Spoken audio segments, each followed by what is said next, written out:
Pemirsa, polisi belum berhasil menangkap anak kiai yang berstatus tersangka di Jombang, Jawa Timur. Tidak disebutkan penyebab pembatalan tersebut. Polisi hanya menyampaikan menunda penangkapan hingga situasi kondusif. Ini terlihat sejumlah mobil nampak berada tidak jauh dari pesantren Sidikiyah, Desa Losari, Kecamatan Peloso, Jombang, Jawa Timur. Bahkan jalur jurusan Jombang-Tuban ini sempat ditutup sehingga pengguna jalan harus mencari jalur alternatif. Dalam kondisi siaga di Mapolsek Peloso yang terletak 700 meter dari pesantren, sekitar pukul 22 lebih waktu Indonesia bagian Barat, seluruh personel yang disiagakan di Mapolsek Tembelang ditarik ke Polda Jawa Timur. Jadi polisi disiagakan untuk menjaga kondisi wilayah tersebut agar kondusif. Setelah sebelumnya pada Minggu siang dilakukan upaya penangkapan terhadap MSA, anak kiai yang telah berstatus tersangka dan menjadi buronan polisi. MSA sendiri merupakan tersangka dalam kasus dugaan pencabulan terhadap santri. Jadi pihak kepolisian menyatakan masih menunda penangkapan karena mungkin biar situasinya kondusif dulu ya. Tapi nampaknya begitu banyak ya petugas yang diturunkan. Betul, banyak petugas diturunkan dan sulit juga ya untuk menangkap tersangka ini, terduga pelaku ini. Bahkan informasi yang kami peroleh, laporan-laporan sudah banyak sekali masuk, bahkan sejak tahun 2017. Kita akan bahas hal ini, kita dalami hal ini bersama narasumber yang sudah bergabung bersama kita, pemirsa. Ana Abdillah, Direktur Eksekutif Women Crisis Center Jombang. Assalamualaikum, selamat pagi Mbak Ana. Selamat pagi, waalaikumsalam. Mbak Ana, mungkin bisa diceritakan kepada pemirsa, kepada kami, sebenarnya awal mula kasus ini seperti apa ya Mbak? Nampaknya begitu panjang, begitu sulit untuk menangkap tersangka ini. Iya, awal mula kasus kekerasan seksual yang di situ menjerat putra salah seorang kiai di Kabupaten Jombang ini bermula dari open rekrutmen tenaga kesehatan di yang coba digagas sama tersangka di lingkungan pesantren. Jadi dia mencoba merekrut beberapa santri, kemudian ada proses interview, di mana pada tahap proses interview itu di situ saling tatap muka begitu. Jadi satu-satu masuk ke dalam ruang, diinterview oleh pelaku. Disitulah terjadi kasus kekerasan seksual. Salah satunya yang menimpa korban berinisial MNK dan dilaporkan pada Oktober 2019 sampai dengan kasus DPO. Dinyatakan DPO oleh Polda Jatim. Jadi sudah berkali-kali si tersangka ini coba untuk ditangkap ya dari tahun 2019 sampai sekarang. Kenapa ini Mbak sebenarnya? Apa yang menjadi kesulitan dari pihak kepolisian? Mungkin Mbak Ana tahu begitu sehingga tersangka belum juga ditangkap. Iya, sebenarnya sejak tahap pemeriksaan di kepolisian di Polres Jombang sampai kemudian diambil alih Polda Jatim, prosedur pemeriksaan kami menilai berjalan sangat tidak profesional gitu ya, di mana proses pembuktian itu terus ditekankan kepada korban dipanggil berkali-kali, harus memberikan keterangan, kemudian menjalani proses pemeriksaan juga berkali-kali. Sementara dari sisi tersangka sendiri tidak pernah sekalipun bersikap kooperatif dengan menghadiri panggilan dari kepolisian gitu.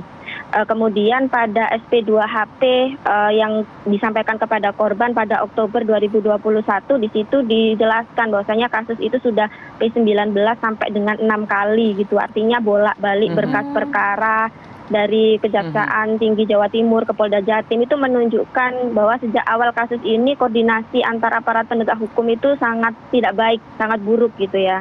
Dan kemudian sampai pada akhirnya dari pihak tersangka mengajukan upaya hukum pra-peradilan di Pengadilan Surabaya, kemudian tidak diterima di Pengadilan Negeri Jombang juga ditolak, dan itu kemudian juga menegaskan status dia sebagai DPO. Nah, kemudian membawa persoalan kasus ini menjadi sulit untuk segera diadili di persidangan, sehingga kami menilai upaya gagal paksa berkali-kali yang selalu diberitakan di media massa ini kemudian membawa pada asumsi kredibilitas kepolisian untuk segera menuntaskan kasus ini gitu. Jadi kalau berbicara penangkapan, seolah masyarakat disuguhkan pada serial drama penangkapan begitu ya Mbak gitu.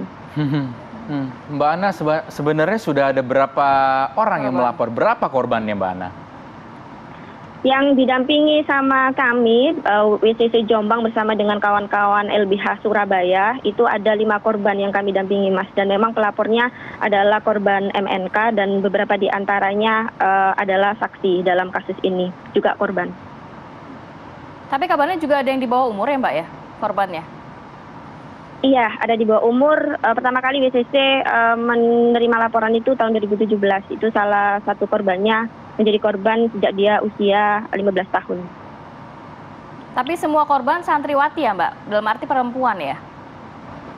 Semua korbannya perempuan, semua korbannya mengenyam pendidikan di sana untuk menimba ilmu. Saat ini kondisi para korban seperti apa Mbak Ana? Iya, kalau berbicara kondisi korban tentu saja prosedur hukum pidana dalam respon kasus ini sangat mereviktimisasi korban gitu ya. Artinya korban menjadi korban berulang pada proses pidana yang sangat tidak berpihak pada pemenuhan hak-hak korban gitu. Dan beberapa di antara korban juga secara langsung maupun tidak langsung mengalami intimidasi, didatangi oleh oknum yang meminta kasus ini diselesaikan secara kekeluargaan gitu. Dan kami menegaskan bahwasanya kasus kekerasan seksual itu tidak bisa disolusikan, tidak bisa diselesaikan dengan upaya restoratif justice gitu ya. Karena kekerasan seksual ini adalah yang terjadi di Jombang ini murni persoalan penegakan hukum, jadi tidak ada dialog tuntas dengan kekeluargaan.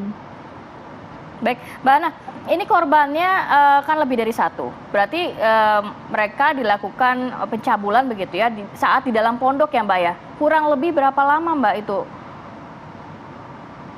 Dan memang antara peristiwa korban yang satu dengan yang lainnya itu tidak dalam waktu yang bersamaan gitu ya Mbak ya.